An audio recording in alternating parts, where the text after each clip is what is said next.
Hello friends, ಇವತ್ತಿನ ಈ ವಿಡಿಯೋದಲ್ಲಿ ನೋಡೋಣ ಹೇಗೆ ನಿಮ್ಮ ವಿಡಿಯೋದಲ್ಲಿ ಬ್ಯಾಕ್ಗ್ರೌಂಡ್ ನ ಬ್ಲರ್ ಮಾಡಬಹುದು ಅಂತ. ಅದು ಕ್ಯಾಪ್ಕಟ್ ಆಪ್ ನಲ್ಲಿ ನೀವು ಹೇಗೆ ನಿಮ್ಮ ವಿಡಿಯೋದಲ್ಲಿ ಬ್ಯಾಕ್ಗ್ರೌಂಡ್ ನ ಬ್ಲರ್ ಮಾಡಬಹುದು ಅಂತ ಇವತ್ತಿನ ಈ ವಿಡಿಯೋದಲ್ಲಿ ನೋಡೋಣ.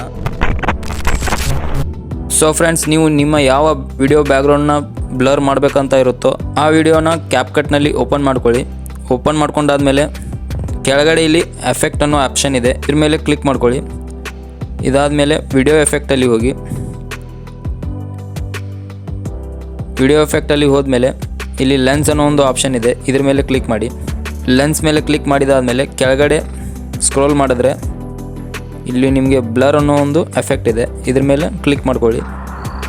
ನಿಮ್ಮ ವಿಡಿಯೋ ಎಷ್ಟು ಲೆಂತ್ ಇದೆಯೋ ಆ ಲೆಂತ್ಗೆ ಈ ಬ್ಲರ್ ಎಫೆಕ್ಟ್ನ ಫಿಲಪ್ ಮಾಡ್ಕೊಳ್ಳಿ. ಈ ರೀತಿ ಮಾಡ್ಕೊಂಡಾದ್ಮೇಲೆ ಸೊ ನೆಕ್ಸ್ಟ್ ಏನು ಮಾಡಬೇಕಪ್ಪ ಅಂದರೆ ನಿಮ್ಮ ವಿಡಿಯೋ ಮೇಲೆ ಕ್ಲಿಕ್ ಮಾಡಿ.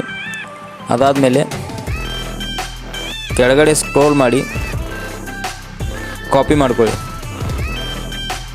ಇದಾದಮೇಲೆ ನೆಕ್ಸ್ಟ್ ಏನು ಮಾಡಬೇಕಪ್ಪ ಅಂದರೆ ಓವರ್ಲೇ ಮೇಲೆ ಕ್ಲಿಕ್ ಮಾಡಿ. ಈ ರೀತಿ ನಿಮ್ಮ ವಿಡಿಯೋ ಕೆಳಗಡೆ ಬರುತ್ತೆ. ಸೊ ನೆಕ್ಸ್ಟ್ ಈ ವಿಡಿಯೋನ ಲಾಂಗ್ ಪ್ರೆಸ್ ಮಾಡಿಬಿಟ್ಟು ನಿಮ್ಮ ವಿಡಿಯೋ ಸೈಜ್ಗೆ ಇಟ್ಕೊಳ್ಳಿ. ಇದಾದಮೇಲೆ ಕೆಳಗಡೆ ಇರುವಂಥ ವಿಡಿಯೋ ಮೇಲೆ ಕ್ಲಿಕ್ ಮಾಡಿಕೊಂಡು ಜಸ್ಟ್ ಕೆಳಗಡೆ ಸ್ಕ್ರೋಲ್ ಮಾಡಿ ಕಟ್ಔಟ್ ಅನ್ನೋ ಒಂದು ಆಪ್ಷನ್ ಇದೆ, ಕಟ್ಔಟ್ ಮೇಲೆ ಕ್ಲಿಕ್ ಮಾಡಿ. ಕಟ್ಔಟ್ ಮೇಲೆ ಕ್ಲಿಕ್ ಮಾಡ್ಕೊಂಡಾದ್ಮೇಲೆ ಬ್ಯಾಕ್ಗ್ರೌಂಡ್ ರಿಮೂವ್ ಅಂತ ಇದೆ, ಇದ್ರ ಮೇಲೆ ಕ್ಲಿಕ್ ಮಾಡಿ. ಈ ರೀತಿ ನಿಮ್ಮ ಬ್ಯಾಕ್ಗ್ರೌಂಡ್ ರಿಮೂವ್ ಆಗುತ್ತೆ, ನಿಮ್ಮ ವಿಡಿಯೋದಲ್ಲಿ ಇರುವಂಥ ಬ್ಯಾಕ್ಗ್ರೌಂಡ್ನ ರಿಮೂವ್ ಆಗುತ್ತೆ.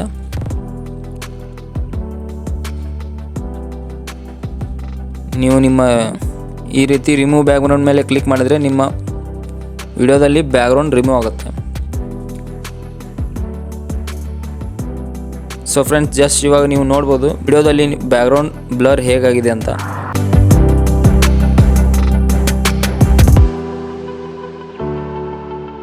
ಈ ರೀತಿ ನೀವು ಕ್ಯಾಪ್ಕಟ್ನಲ್ಲಿ ನಿಮ್ಮ ಬ್ಯಾಕ್ಗ್ರೌಂಡ್ನಲ್ಲಿ ಬ್ಲರ್ ಎಫೆಕ್ಟ್ ಹಾಕ್ಬೋದು.